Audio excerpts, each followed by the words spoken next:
Before the next episode of X-Job Downloaded starts, I have a big favour to ask. If you've enjoyed any of our episodes so far, please can you click on the follow button on your platform. I'm on Apple, Spotify, Google, Amazon and YouTube. It costs nothing to follow, but makes a real difference to me as a podcast producer. Thank you.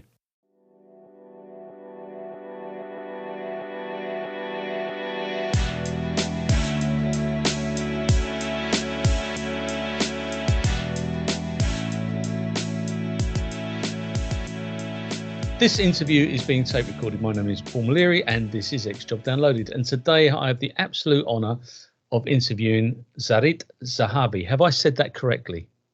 Yes.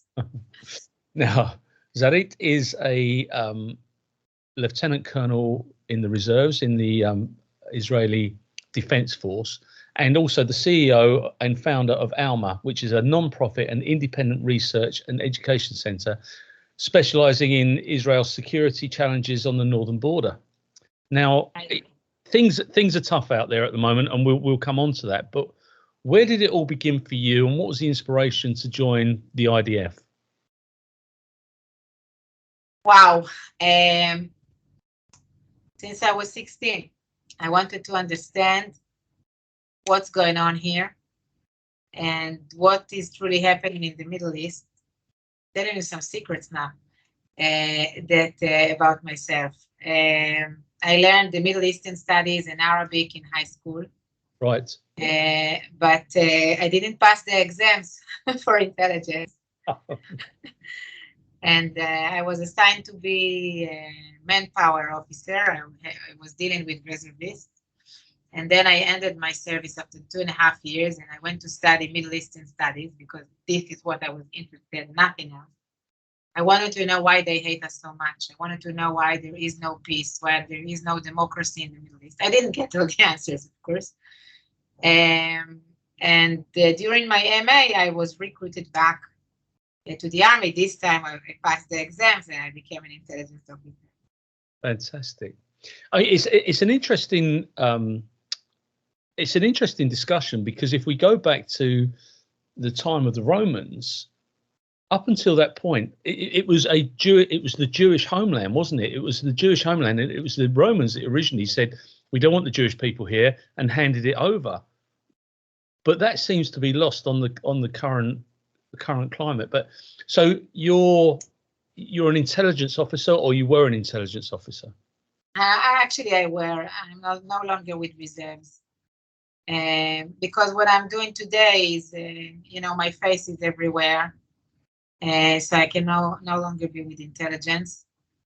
And I was not drafted during this war. I decided that to bring the voice of the people that are living up north as a civilian. The contribution to my homeland and to this effort is no less than wearing the uniforms. So where do your family originate from? You're asking all the interesting questions. It's funny, we always say that I'm originated with all these countries that are today enemies of Israel, unfortunately. My grandmother was born in Beirut. And it's also an interesting story. We don't have the time to tell all of it. But the bottom line is that she was married at the age of 16, a very young age, to a rich Jewish jeweler from Damascus. So my grandfather was from Damascus, and my father was born in Damascus. On my mother's side, my grandfather came from Isfahan in Iran. We don't know too much about that, except for the regular Jewish story that his grandmother was the teacher of the king. It is always like that. All Jews were either the teachers or the cooks or something with the king in Iran or in Morocco. That's the urban legends in the families. On my grandmother, on my mother's side, she was born in Hebron, which is a big city today in the West Bank. Yes. Because she was expelled from Hebron when she was a 7-year-old kid after the Arabs massacred the Jews there in 1929. Wow. 67 Jews were killed in a very brutal way that actually pretty much remind us what happened in October 7th. And then the next day, the British took all the Jews and put them on trucks and took them away. And it didn't happen only in Hebron, it happened in many cities in the West Bank, but the massacre in Hebron was the most famous one. And these riots and these massacre actually ended the Jewish presence in West Bank that lasted centuries. Hebron is one of the 4 holy cities for Judaism for thousands of years. And 1929, the Jewish presence in Hebron ended, and my grandmother was one of these children that were expelled from there, and from there they moved to Jerusalem. Incredible.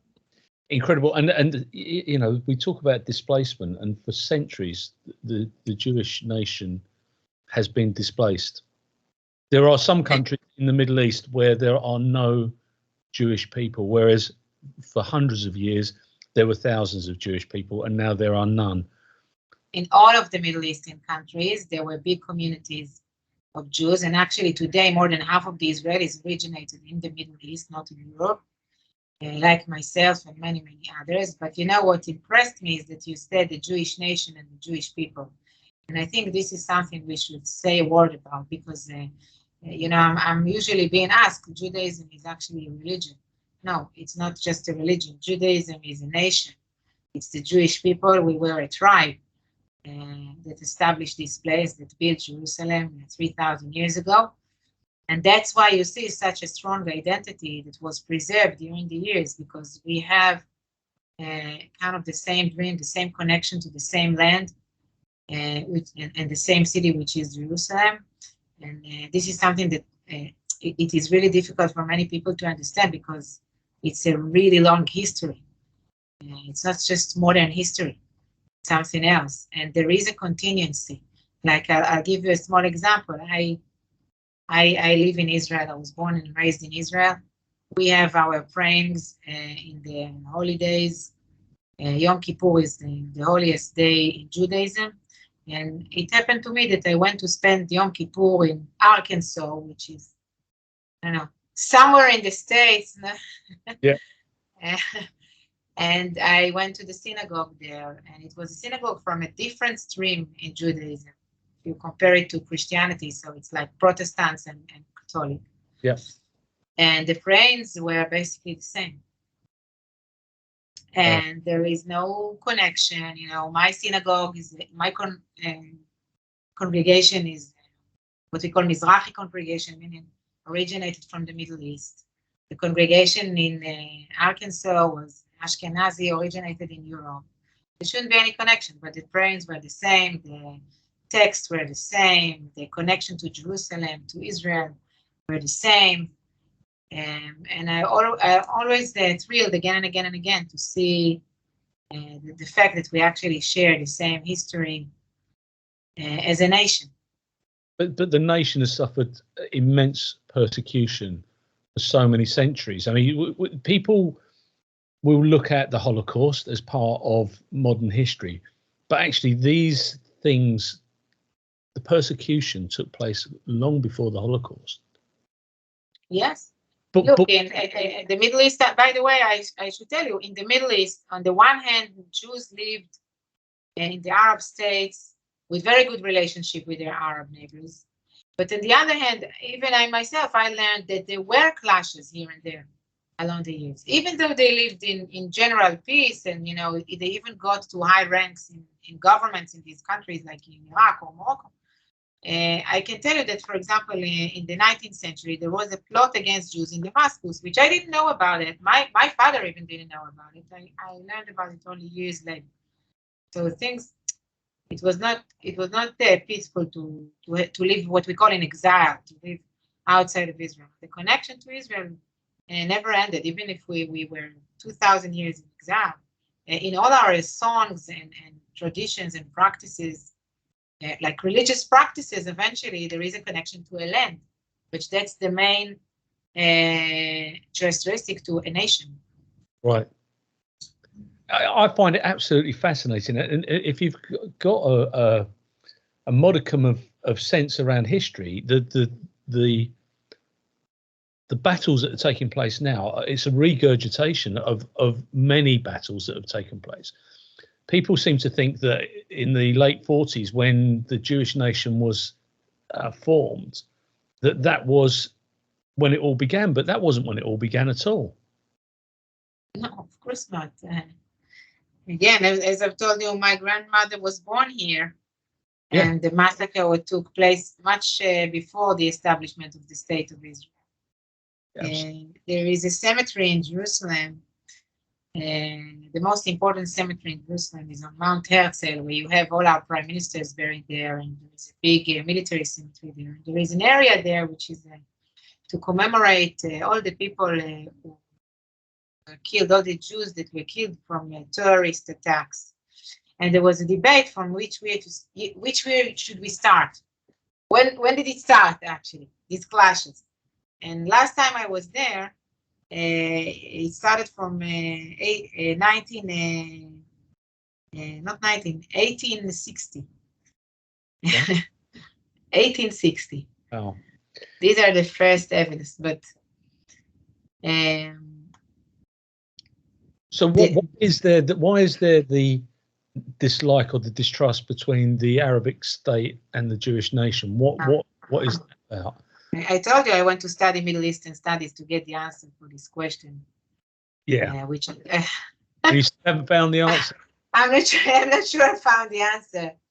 I think that eventually, now, if you want to understand the Middle East in general, not only the issue of Israel, you should try to understand it from different aspects. Right. And not only from one aspect. If you try only to understand it from one aspect, you will always be frustrated that you got a partial answer. What do I mean? People talk a lot about the place of oil and economy and money in all these conflicts. And I truly believe that it has a very meaningful place when we speak about oil and money and economic interests, when we speak about the wars in the Middle East. So that's one thing that we should not ignore. The second, and this goes very well with the Palestinian narrative, is the place of colonialism in the Middle East, and the fact that the Middle East was colonialized by the British and by the French and by the Italians and whatever. And this created a lot of antagonism to the West. Iran is a very good example for that. Fine, I agree. There is a place to understand the Middle East with regard to its history and colonialism, except, to put all the blame on the fact that the Middle East is falling apart on the colonialist time. It's kind of taking a 40-year-old man that failed in everything he had done and to blame his parents. Okay, colonialism ended decades ago, and we should take our destiny in our own hands and stop looking at the people in the Middle East as infants. They should be responsible to their own fate. We should be responsible to our own fate. But we cannot ignore it. I totally agree with that. We cannot ignore it. The third thing we should look at is culture. And culture is a tricky word, because what is culture exactly? But I do think that what happened here in the Middle East in the past few decades is that we saw radical ideologies blooming, whether it's a Sunni interpretation, radical Sunni interpretation of Islam, or radical Shiite interpretation of Islam, whether it's ISIS or Iran. Definitely they had a success, and we can discuss in a minute how come they had a success, taking advantage of the poverty, of the colonialist narrative that we just discussed, of the lack of dignity. If you want to explain the Arab Spring that became a stormy winter, it's exactly that the national project failed and people were looking for something else that will give them meaning and give them dignity. And Islamist movements actually based their success on this frustration. So culture and the development of culture and religion in a very radical way enabled the situation as it is today. And I'm saying that very carefully because I truly don't believe that the problem is Islam. Okay, I think that the word Islam comes from the word salam. Salam in Arabic is peace. And I think that in every religion, you can take it to its violent edge and you can take it to its peaceful edge. And it depends, again, it depends on us where we want to take it. Eventually, it's not about God, it's about the people. So that's my point of view. But definitely, these radical interpretations are here, present, and dictating the agenda in the Middle East today. Cannot ignore that. The fourth part is what I call a human nature, because we have seen in the Middle East incidents that there were two movements with the same idea, like Al-Qaeda and ISIS, for example, but they were fighting each other or they couldn't agree upon stuff and each movement went in a different direction, or the opposite, Iran and Hamas. Iran is Shiite Persian and Hamas is Arab Sunni. They're supposed to be bitter enemies. Sunnis and Shiites are killing each other in other places in the Middle East. There was a crisis in relationship between Hamas and Iran and Hezbollah, which is also Muslim Shiite, at the beginning of the civil war in Syria. And today they collaborate deeply and Iran trained Hamas. So, you know, this is like the tip of the ice to trying to figure out what's truly happening here. First, not everything is about Israel.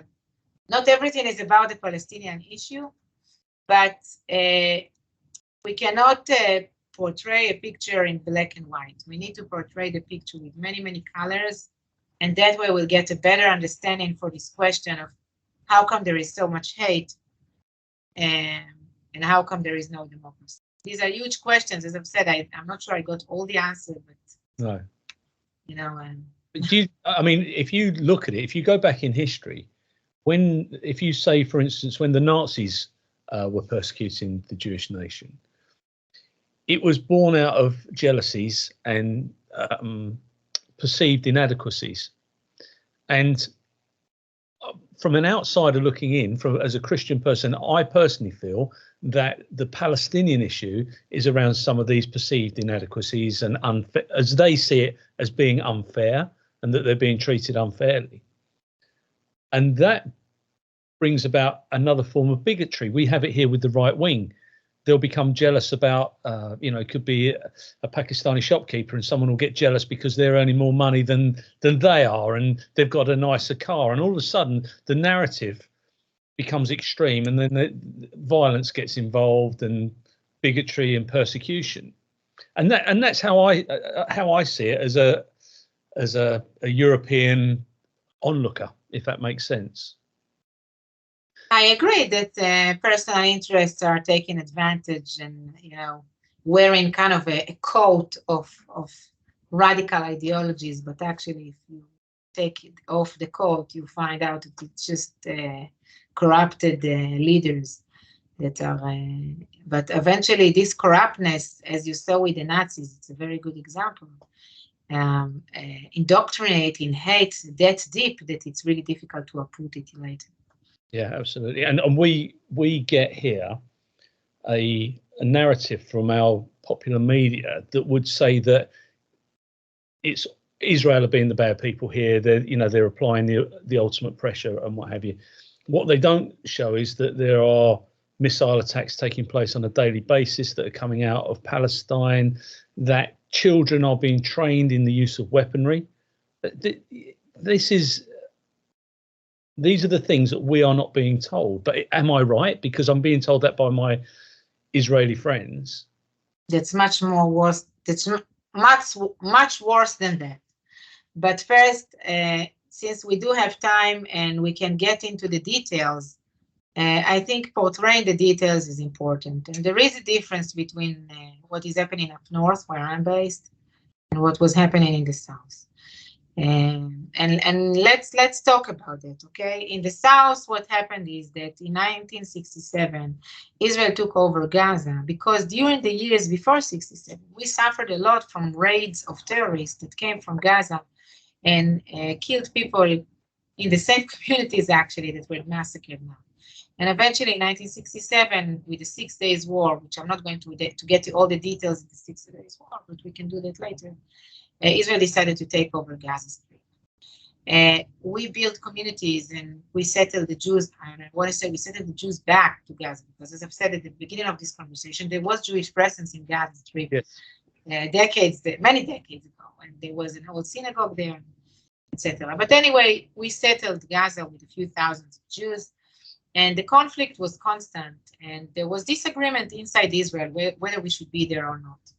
Eventually, with the growing conflict and the first Intifada and second Intifada, Ariel Sharon, Israeli Prime Minister in 2005, made a decision to withdraw from Gaza completely.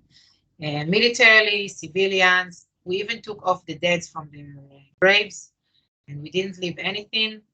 We just left Gaza. We evacuated all the communities. We tried to create with the Europeans a platform of collaborations with the Gazians. We built arrangements of how merchandise will enter Gaza through Israel with the inspection of Europeans. The force name was EU-BAM.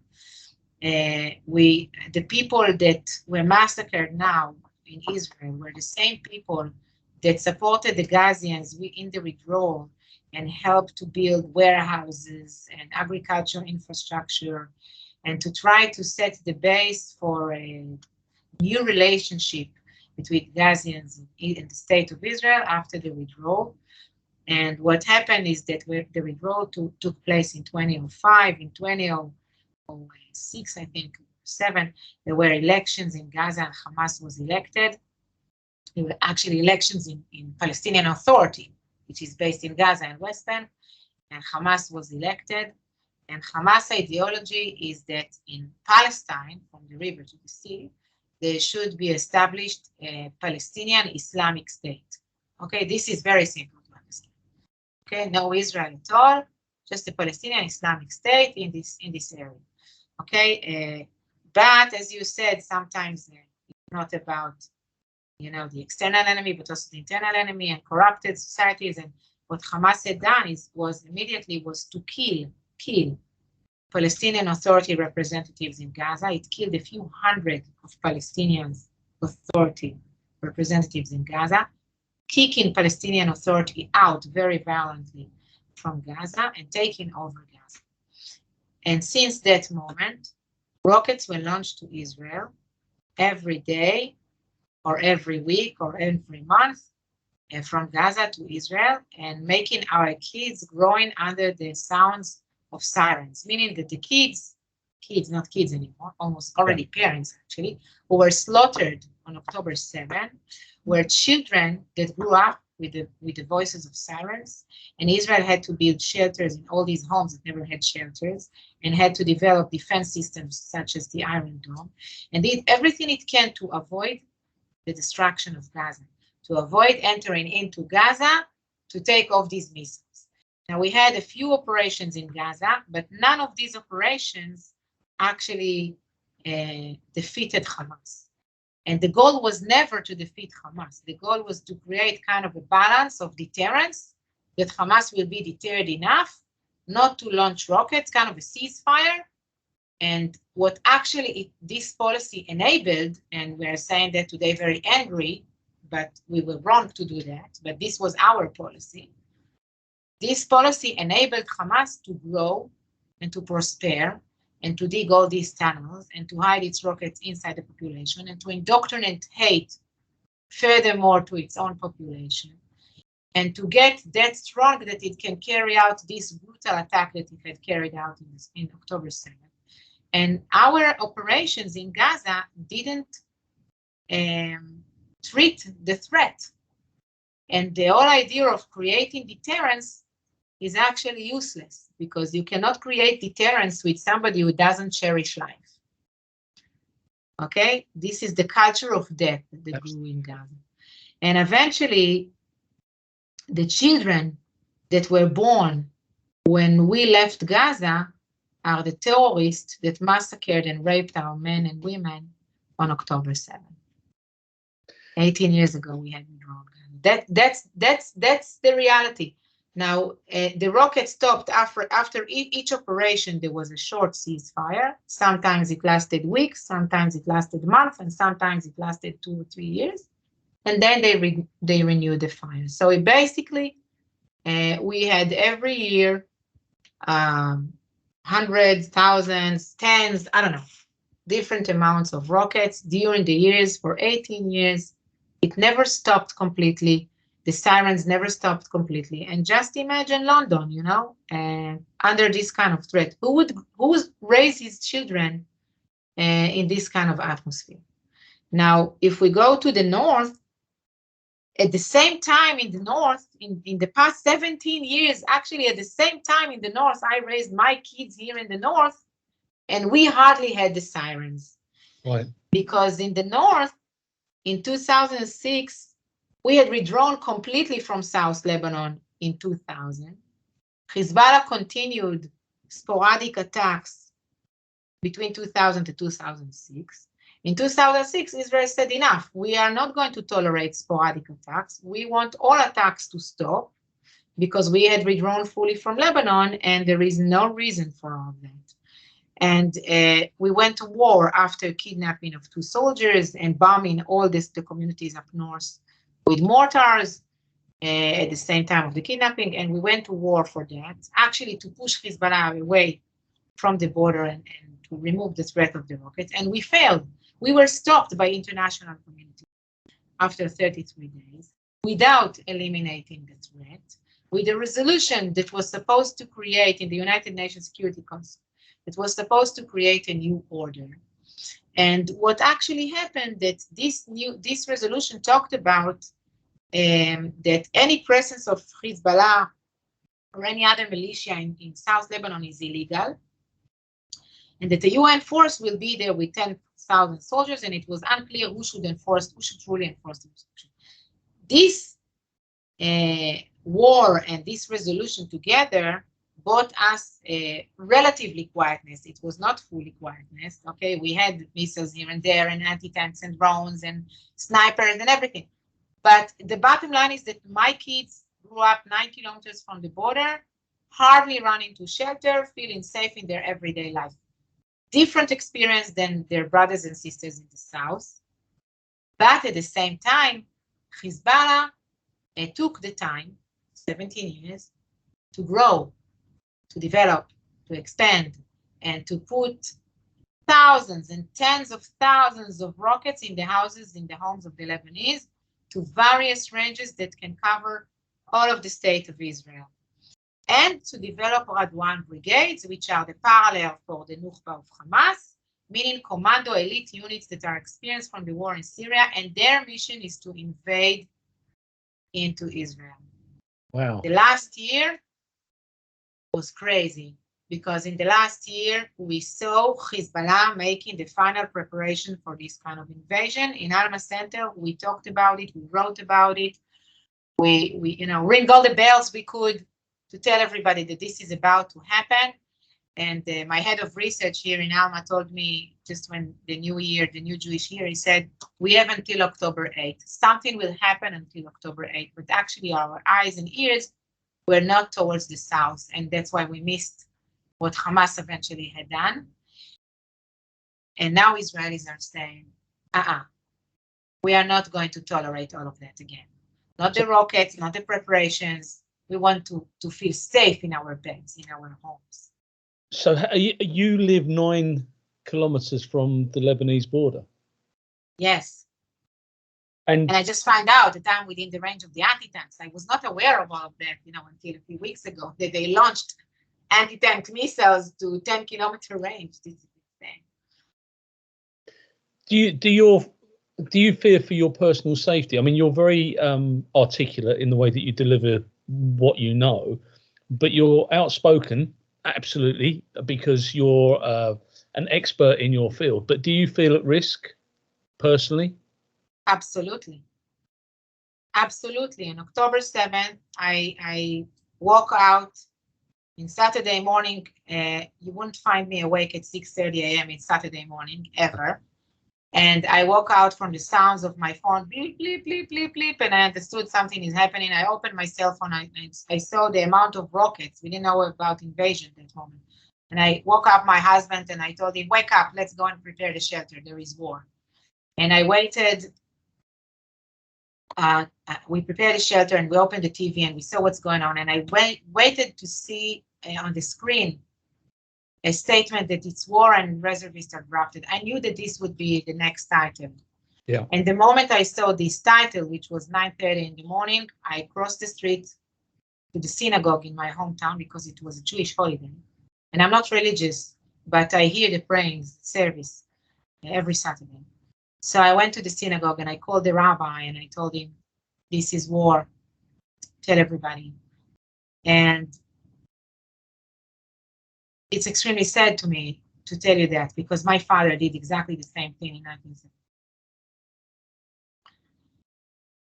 And after that, the next day, the Northern Front was open. And this is another thing that people don't know. This is not Israel-Hamas war.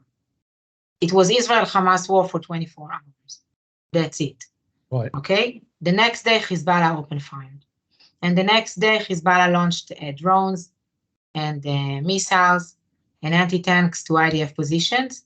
And gradually, the terrorist activity of Hezbollah grew until it stabilized on 5 to 10, sometimes even 15 attacks of Hezbollah every day here in the northern border by different kind of munition, rockets, UAVs or drones, mortars, and mainly anti-tanks, which are accurate. We feel like we are being hunted. On Sunday, a mother and her son of 45 years old were killed by an anti-tank missile that was pointed at the window of the kitchen while they were eating lunch. That's it. It threw through the window, and they were killed from a direct hit. And these communities are empty, so it's not sporadic hit. Okay, somebody identified that they are home, which is very unusual because these communities are empty because they were evacuated by the government. 60,000 Israelis, which is a lot of, if you take it out of 9 million, 60,000 Israelis only in the north. I'm not talking about the south, that's different numbers. In the north, 60,000 Israelis by the order of the government from around 40 communities don't know when they will be able to go back because if they are going back, they are being hunted by these anti-tank missiles. But am I afraid for my life? Yes, I am. But we don't hear about that here. No, I must tell you, I was never afraid. I used to go to the border every day before the war. I saw Hezbollah meters away from me. Meters away. I have tons of pictures. They took pictures of me. I took pictures of them. I never went with a gun. I don't have a gun. I don't carry a gun. I was always against that. After I left the army, I didn't want to hear about any of all of them. And now the feeling is different. I sent my kids away at the first few days of the war because of the first few weeks, we didn't know at what time Hezbollah will start and the army was not here. It took time until all the reservists was drafted and until IDF was deployed in the north as well. Today, we have tens of thousands of reservists and soldiers that are based up north, and we feel better. I can't say we feel secure. We don't feel secure, but we feel better than October 8 and October 9, okay? Of course. But at the first 2 weeks, I told my kids, you're going to get out of here. I didn't let them to stay at home, and they didn't want to go. For the first 2 months of this war, we didn't have schools. Schools were closed. They couldn't go to school. Definitely, this is an existential threat that I've never experienced. And I am very much afraid of a scenario that it will be a ceasefire, and everybody out there in the international community will be extremely happy. But actually, ceasefire doesn't mean peace. Right. And ceasefire would mean, just a ceasefire means that Hezbollah preserves its capabilities. And it means that the initiative is in the hands of Hezbollah. And one morning, we will wake up at the same scenario of October 7 in the north. And this is an existential threat and existential fear. How do you think the other countries, the United Kingdom, the USA, do you feel supported? Not enough.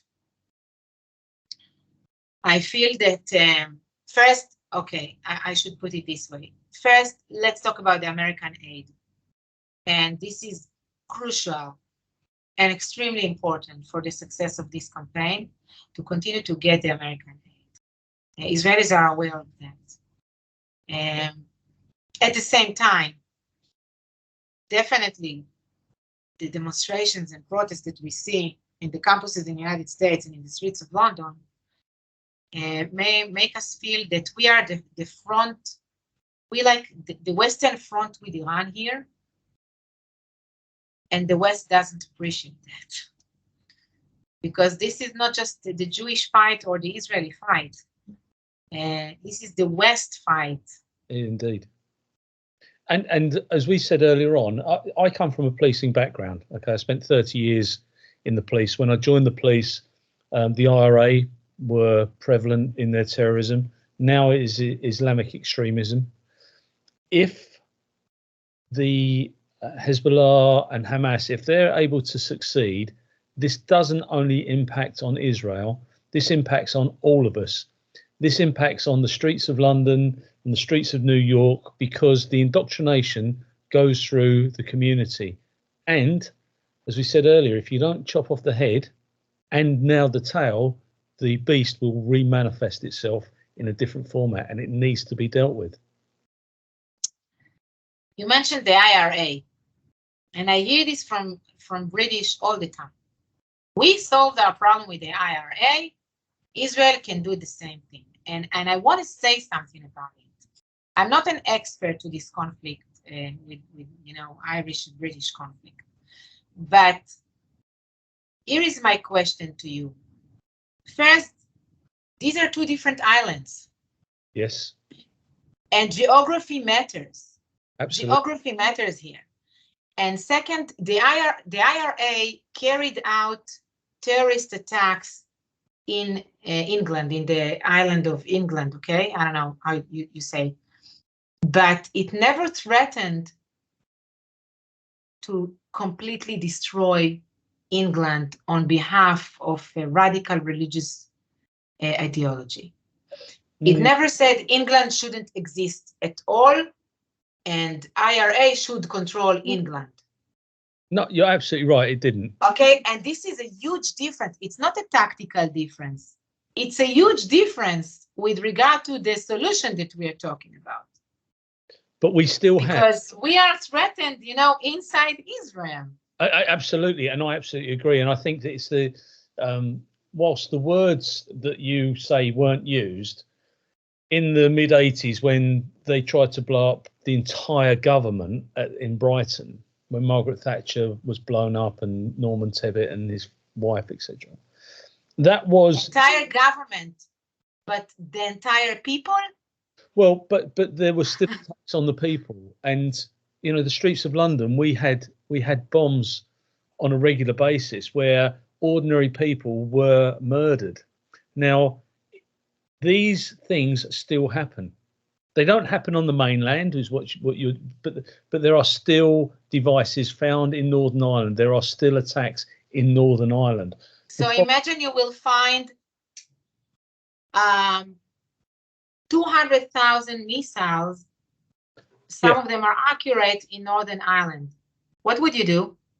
You'd go after the missiles. You would not sit back and wait for them to discharge the missiles and say, you missed me, or you got me. You have to go in and take all of those missiles and put them out of circulation.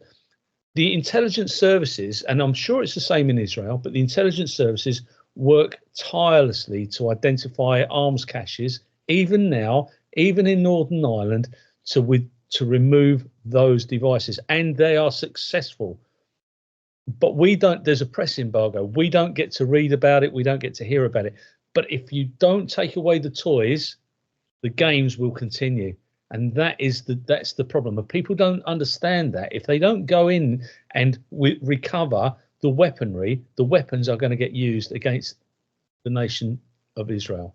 And the problem, what happened to us here is that we didn't get in and take off these weapons. And these weapons became more sophisticated, to greater ranges, hidden better underground, more accurate, massive amounts, putting us at a huge risk that now to get into Lebanon and to take off all these weapons is going to take a price of human lives on both sides that nobody is willing to pay. But on the other hand, if we are not going to do that, we may end up in the same massacre that we experienced in the south.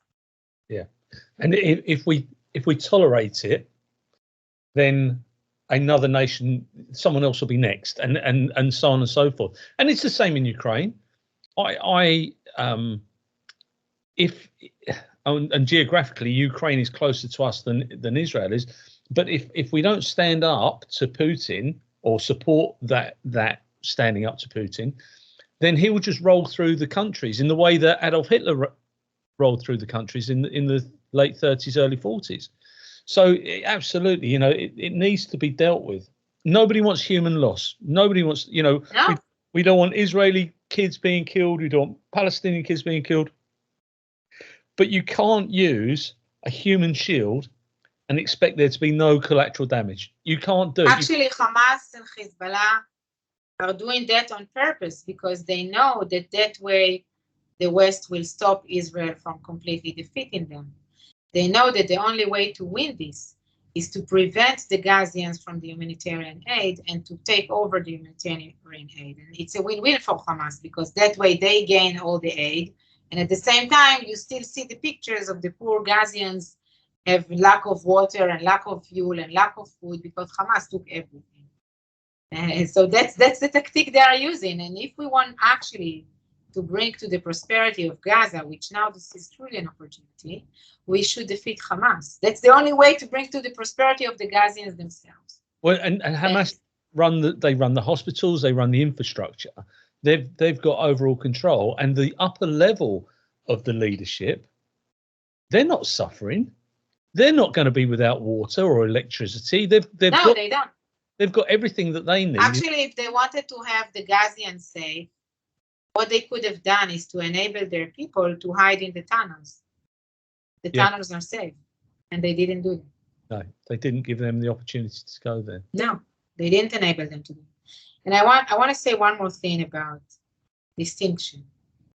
Okay, I think it's important to talk about it for a moment. First, I agree.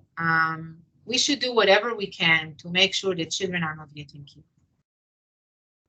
But I want to talk about this challenge because this is truly a challenge during a military operation, in any military operation whatsoever, anywhere in the world. And over here, even more, because what actually happened to us is that we are trying to distinct in a situation that you see people that's supposed to be uninvolved civilians that are actually assisting Hamas. We find the piers of the tunnels in the homes. We find rifles in the teddy bear. We find rockets below the beds. When we speak of October 7th, we saw a few ways of infiltrator, of invaders. The first one was actually the Nukhba, the Hamas commando force that entered the communities. But afterwards came those who were not wearing uniforms, they were not always armed, and they looted the communities, they brutalized the bodies, they kidnapped some of the bodies. I don't know if you heard in the news, and I'm going to be a little bit graphic, I'm warning our listeners here. In the news today and yesterday in Israel, there's a story of a father who insisted to get back the body of his son that was kidnapped to Gaza. And when he got back the body, he got back the body without the head. Yeah. And he asked the IDF to search for the head. And they found the head this week. And they found it in an ice cream refrigerator. Somebody was marketing, wanted to sell the head, to buy and sell the head for money and eventually market it, trade it with the Israelis. This is not innocent people, but the people who hide it in the ice cream refrigerator were not armed, not necessarily armed. No. We are bringing humanitarian aid to the Gazians, to the children of Gaza, but actually you can see in their Telegram accounts the films from that day, and you can see the children of Gaza spitting on a body of an Israeli woman, dead woman, who was raped and then kidnapped to Gaza when she's dead. And they were spitting on her dead, naked body. These were children who were spitting on her dead, naked body. You saw that during the release of the hostages. You saw the children in Gaza spitting on the Red Cross vehicles and knocking on the doors of the vehicles that brought the hostages that afterwards were released. So again, it's important to make a distinction. I can tell you first-hand evidence, I was in the army many years, that IDF is putting a lot of resources to protect enemy population, to protect, okay, not even to avoid, to actively protect enemy population. But morally speaking, we Israelis ask ourselves, what kind of punishment these children, what are we doing with that? Or not children, men that are not wearing uniforms, but looted the bodies. What are we doing? So I don't think they should get killed. There is no Israeli bomb that was launched to Gaza in order to kill children, any children. There is no order like that in the Israeli army. And again, I'm saying that firsthand. It is forbidden in the IDF to deliberately kill citizens. And anybody who is doing that will go to jail. And every officer in the IDF knows that he will go to jail if he will deliberately kill enemy civilians. But the distinction sometimes is complicated. Yeah. In the battlefield, in the chaotic situation of a battlefield, it's not always easy. This is my message to the people who are listening to us. But the thing is that I can only compare it to the IRA. Sometimes you don't know what a terrorist looks like, because if everybody looks the same and they're not wearing a uniform, then it's hard to distinguish. And unfortunately, there have been hostages that have been killed in crossfire, and people forget that what we're talking about 3 months now, there are still hostages outstanding. There are still Israeli citizens that are being held hostage. 136, and the youngest one is a baby that was supposed to celebrate his first year birthday yesterday. And that's he's in captivity. That is lost on people. We don't know whether he is alive or dead. We don't know. He was captured alive with his mother and his brother. It's absolutely heartbreaking. I have got a question though before. Why are the other Arabic nations not either supporting or taking in Palestinians as refugees? Somebody wants to perpetuate the conflict. Not taking the refugees, meaning perpetuating the conflict. In Lebanon, Palestinian refugees from 1948 are still living in refugee camps. Really? They cannot own any property. They are not allowed to work. They are fully dependent on UNRWA. And UNRWA is the only agency that it's the agency the UN agency that's supposed to treat Palestinian refugees since 1948. And if you look into the rest of the refugees all over the world, they cannot heritage their status of refugee. If you have refugees, I don't know, from Syria or from Pakistan, their grandchildren are becoming British if they were born in London, okay? The grandchildren of a Palestinian that is living in London will still be considered a refugee. Wow. And still get money from the UN. Wow, I never knew that. So Palestinians are getting different treated than all other refugees around the globe. I can recommend of somebody who can give you a podcast specifically on this issue. That would and that's how you, and that's how you perpetuate the conflict, actually. And public at large keep going on about the Palestinian nation, Palestine's never really been a nation, has it? It's never had a king. It's never had a royal family. It's never had any real status. It's almost manufactured. Am I right? Look, I must tell you something about that, and I will surprise you. It doesn't matter. I have no tools in dealing with that. I want to talk about my heritage and my history. Yes. To be entitled for this piece of land. If there is a group of people that truly believe that they are Palestinians, what can I tell them? How can I tell them they are not? They truly believe they are Palestinians, so I have to deal with that. They are not going to disappear. This is my starting point to this discussion.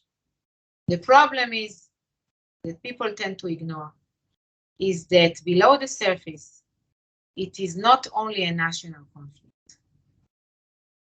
As Hamas, this is the best example, is also a religious movement. Right. So it is mixed, religious and national conflict. And this is changing the picture.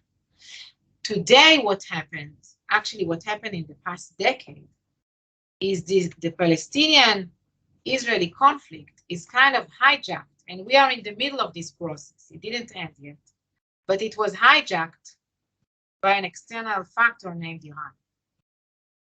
Right. And it is actually taking it to a different direction. Gotcha. And we are in the middle of the process. We don't see where this is going exactly, but we see the Iranian fingerprint everywhere we look now. And if you ask Israelis now, everybody's talking with me about the two-state solution. What two-state solution at this point of time? It's a nice idea, okay, on the paper. But at this point of time, when the head of the Palestinian Authority himself is against elections in Palestinian Authority in the past 18 years, because he knows that if he will go to elections, Hamas will win. In West Bank, Hamas will win. What does that mean about us Israelis if Hamas will take over West Bank? Right. So what kind of two-state solution are we talking about? Yeah. We should, at least change the conversation to get to the point that we can go and discuss again of the two-state solution. Do you think that there is negotiation taking? I mean, there must be some form of negotiation taking place because hostages have been handed across. So there must be a line of communication between the two sides. But how real is it? The negotiations are not for peace or compliance, or it's not, World War II. We didn't surrender Hamas yet, and Sinwar, Hitler is still alive. Right. Okay? This language is clear to all people who are living in the United Kingdom. It was clear in World War II that in order to win against Nazi Germany, you should get to Hitler. It was very clear to everybody. And then all the rest you can make arrangements, but you should make the regime itself, the ideology, as the controlling ideology in Germany collapse. Even if there are still people who believe in this, even if some of them remained in the government, they were not the ruling party anymore. Full stop. It's the same in Gaza. We need to make sure that Hamas is not the ruling party anymore, that its leaders, 4 senior leaders, are gone, and that way we can rebuild Gaza again, even if there will be some people in Gaza that support Hamas. Okay, I understand. But we cannot create a true change in the future for the Gazians and for the Israelis if Sinwar is still the head of Gaza, and we enable him also to become the head of West Bank with elections and all these talkings. But the bottom line, again, I want to emphasize it. The bottom line is that it's not about the two-state solution. It's not about that, because Hamas is not interested in two-state solution. Hamas is interested in one-state solution, which is an Islamic state. That's it. Not even a Palestinian, Islamic Palestinian state. Yeah. And this is what, and today Hamas is supported by Iran, which is even more radical. Yeah. We have in this country, we're great around diversity now, and diversity is very important. You know, we need to have people from all walks of life and all income, but diversity does not exist in Palestine. You cannot be gay in Palestine. You cannot have any. You have to. It's an indoctrination. Am I right? Is that? In the Palestinian Authority, gays are running away from their lives, and you know where they find shelter? In Israel. Yeah. Diversity, you mentioned diversity. I live in the Galilee, which is in northern Israel. It's more non-Jewish than Jewish population in the Galilee. And if you stand in the middle of my hometown, you will see around you Christian, Muslims, Jews, everybody in different towns, but very good neighbors. And we live together. And my kids grew up with values of no place for hate and accept everybody, you know, different religions. And I'm very proud that I could raise them this way in this crazy neighborhood, the Middle East. But I think that the model of the Galilee over here gives me the hope that it's actually possible. As you said, with the belief in diversity. And in Palestinian Authority now, all these, by the way, all these queers from Palestine, I invite them. I'm warmly invite them to come to Jerusalem, Tel Aviv, Ramallah, and Gaza to visit and to see how they are accepted with these signs, queers for Palestine. Yes, it's a very interesting conversation. Sarit, thank you so much for your time today. I have really enjoyed our conversation, and I wish you and your lovely family all the very best. Please, above all, keep safe. Thank you very much. God bless you. Take care.